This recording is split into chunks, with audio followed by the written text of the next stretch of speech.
अलैकुम मेरा वीर, असी दोवें मावां धियां वां और अल्लाह तो सवा साडा कोई आसरा नहीं। मेरी माँ बीमार है, मैं और शादी नहीं की, मैं मजदूर हाँ और मेरी माँ है बीमार है।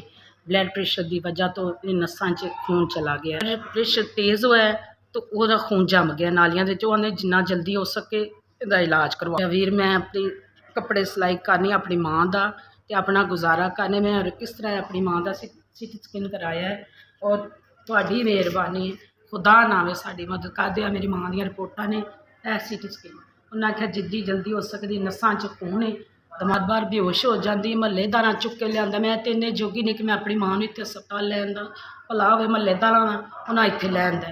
तुहाडी मेहरबानी, साडी मदद करो, साडी मदद करो। मेरे सिर ते मियाँ ना मैं शादी कराई, ना औलाद है, ना कोई भैन भरा है, सिर्फ असी मावां धियां वां ते असी और किवें वक्त पास करने। दवाई दारू वास्ते भी कोई पैसा नहीं है। तुहाडी मेहरबानी है मेरा वीर। SPS तुहाडा भला होवे, अल्लाह तुहानूं लंबी जिंदगी दे, अल्लाह तुहानूं तरक्कियां देवे बहुत ज़्यादा, अल्लाह तुहानूं रिज़क दे। साडी मदद कीती जे, अल्लाह तुहानूं बहुत ज़्यादा देवे, तुहाडी मेहरबानी।